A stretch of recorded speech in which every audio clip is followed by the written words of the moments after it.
Today we are in Sefer Yehoshua, and we're going to be it's going to be the second to last session of the sixth parak. Going to be wrapping it up. Okay, so we're talking about over here, they finally went into Yericho. And we ended with last time, very quickly, that this pasuk said that the spies went in to Zona and they removed her and everything that was in her house, like they promised. Pasuk Chav Gimel Vayavo'u Hana'arim Hamaraglim. And the young spies came in.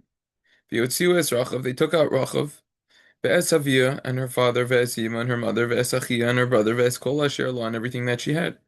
Ve'es Kol Mish Pechoiseha Hoitziu and her entire family. They took out. Ve'yanichu mechutz l'machane Yisrael, and they placed them outside of the Jewish camp. So the first question that we have to address over here is the spies are referred to Hana'aram Hamaraglim. If we go back up, they're referred to as Malachim, which literally means kings. I mean, if we go back up even more, what are we highlighting over here? There's a few different things that they were called in Chav Beis. If we go to Chav Beis, the previous pasuk, they're called Ha'anoshim Hamaraglim.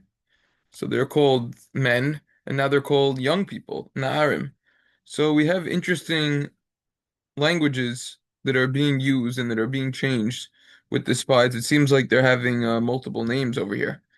So the obvious question is why? And by the way, when we get to Chafei also, we're going to see that they're called Malachim again.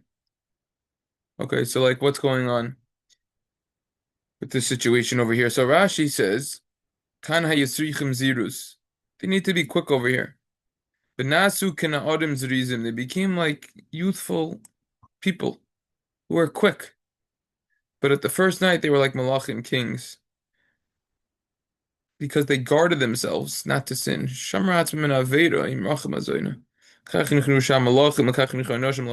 why they have all these different names. They were quick, they guarded themselves. It was kind of like all of the above. If you have a multiple choice test, you know, that's what's going on over here. Anyways, that is the explanation of Rashi. The Radak says that any servant is called a nar, even if he's older. That's why Yehoshua Minham was called a nar. So these spies also, same exact idea. Right? Why were they placed outside of the camp? So the next Radak explains because they didn't convert yet, all of them. So until they converted, they would have to stay in a different area. That's what they do over here. Comes along the Ma'am and says, when the spies went into Rachav's house, they found a lot of people over there. All the families came and they all wanted to get involved over there, right? Because they wanted to be saved, some of them, and there was a lot of people over there. So Kalev and Pinchas didn't know what to do. They said, look, we vowed, we agreed that we're going to save everyone in the house. But there were there were a lot of people, a lot more than they thought. There were hundreds of families over there. But it was implied everything that was in the house had to be saved. So they were in a pickle, catch-22, sticky situation over here. Therefore, first they removed Rachav, as the pasuk specifies. Yotziu es Rachav v'esavia v'esima. This explains, right, why does the pasuk over here go through great detail? Just say they removed everyone from the house. Why did you need to say they removed Rachav, father, mother, brother? Why need to specify each one? Answers the Mamloes because each one was removed individually. There was no doubt on them that they had to be saved. That was immediate family. They were immediate family. They were placed inside the Jewish camp, but the other people they had to figure out what to do over here. Pasachav Dalid. V'ha'ir sarfu be'ish. V'kol asher ba. The city they burnt in fire and everything in the city. Rak hakesef v'hazav u'kli nechoishes v'habarzel nasnu oitzer beis Hashem. Only the silver, the gold, and the kli nechoishes, the copper. So that, or the iron, that they put in the treasury of the house of Hashem. That's the idea over here.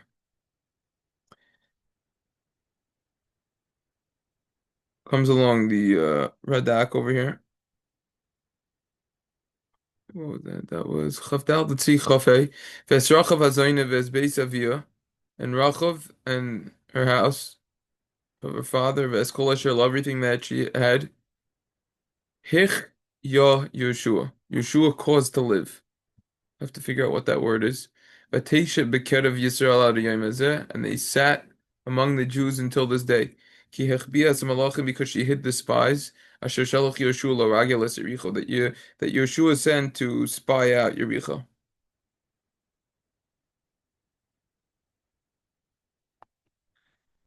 The Radak over here comes along with multiple explanations of what this means, cause to live. In the Radak's first explanation, he says, Siva lishmor lo hashvua shenishba la malachim. Okay. He had to uh, keep to the oath, the vow that they made. V'ish lefarech oid. So that's what it means. Cause to live, meaning she caused her to actually live. They had to keep to the vow. First explanation is what it means that Yeshua caused her to live is they didn't kill her.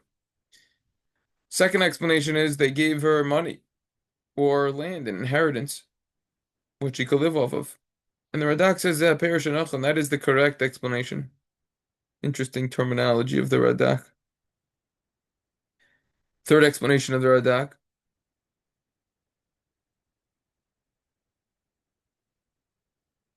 Maybe actually he's going on. This is the correct explanation.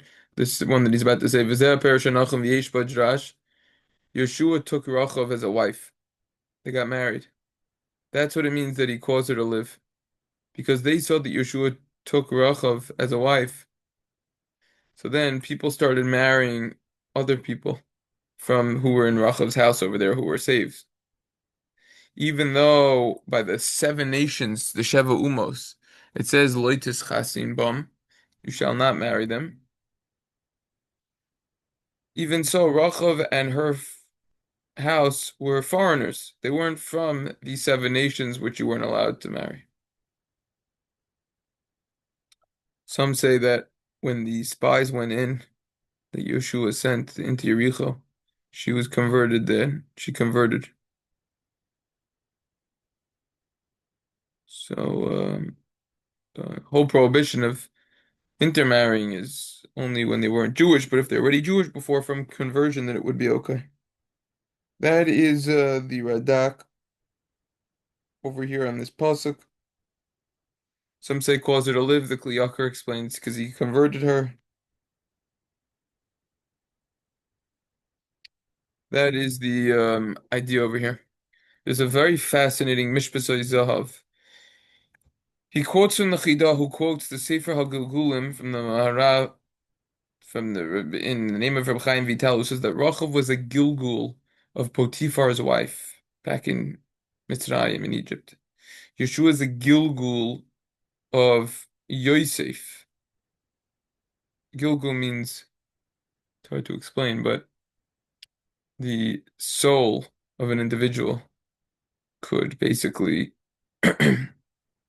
when a person passes away, that same soul could go to someone else later on. So with this, we can understand why Chazal teach us that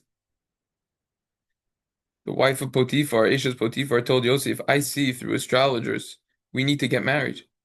She didn't understand that it was really referring to their Gilgulim, aka that Rachav needed to get married to Yehoshua, and that's what in fact ended up occurring. Fascinating.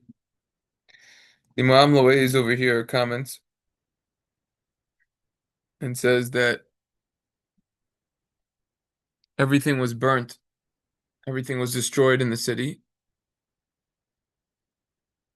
Once Yehoshua became aware that Caleb and Pinchas allowed all of those families, that allowed Rachav and all of those families to continue to live because they were at doubt. So Yehoshua decreed they're going to be saved in the merit of Rachav, because Rachav saved these two righteous people. Furthermore, he did a chesed, a kindness, with the house of her father.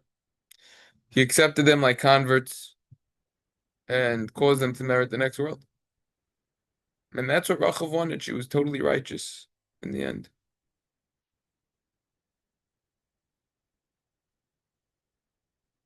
So at that night, when they remained in the house, she told them that she and all of the people in her house want to convert and be saved from the punish of Gehenna. So Yehoshua performed that will. Not only that, Yehoshua married her. And everyone else followed, like we already saw.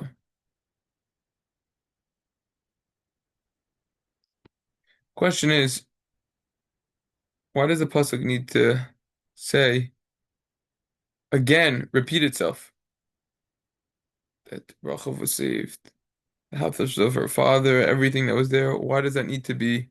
We already know that from the previous pasuk that we learned today. Furthermore,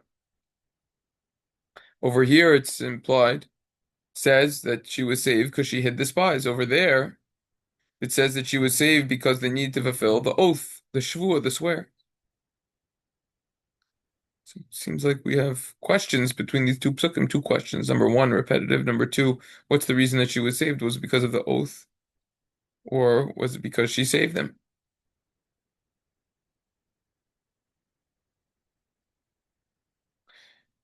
So the idea is that they only saved Rachav and her family from death in this world.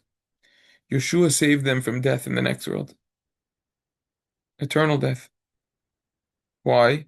That's because she saved the spies. Shluchu shalom kemaisa. And therefore, that's how we could answer those questions. We have the difference over here. Then the Imam always goes into the idea that the spies have three names. Anashim, Na'arim, and Malachim, like we saw. Men, like children, or young men, and kings. They were completely righteous. That's what they're called, Anashim. They're called Malachim, kings twice. Even though Rachel was very beautiful, they didn't sin at all. They didn't even have a thought of sin, as we learned in the past. They were like angels. They completely quieted their evil inclination, their Yetzer Hara. Rachav didn't want to sin either. When Rachav saw the radiance on their face, she understood that these are great people, and therefore she hid them and had the intention to convert. Another reason why they're called kings, Malachim. Any messenger who performs what they were sent to do is called an angel, a malach, because that's similar to an angel who tries to do the will of their creator. So too over here. That's why they're called Malachim, kings. Why are they called Na'arim, young men? Just like Yehoshua was called an Nar, because he was a servant of Moshe, like we learned, and a student. So too these righteous people.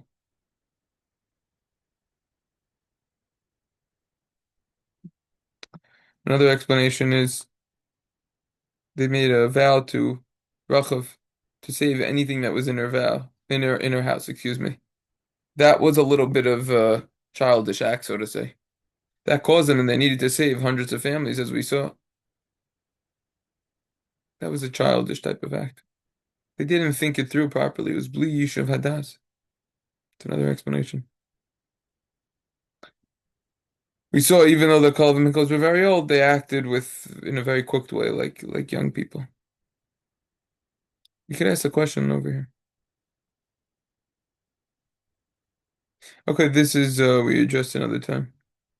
This we already discussed another time, but here the mom always quotes it, and we discussed multiple answers on this.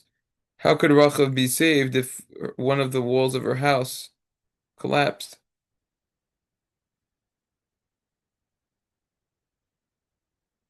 Right, it collapsed, and then how could she be saved? So he basically says, yeah, that was only one wall, but you had other three walls.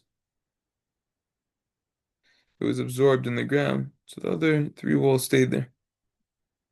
Ah, so then how could they see the thread to know to save her? The answer is they went around the wall beforehand and they were able to see it before.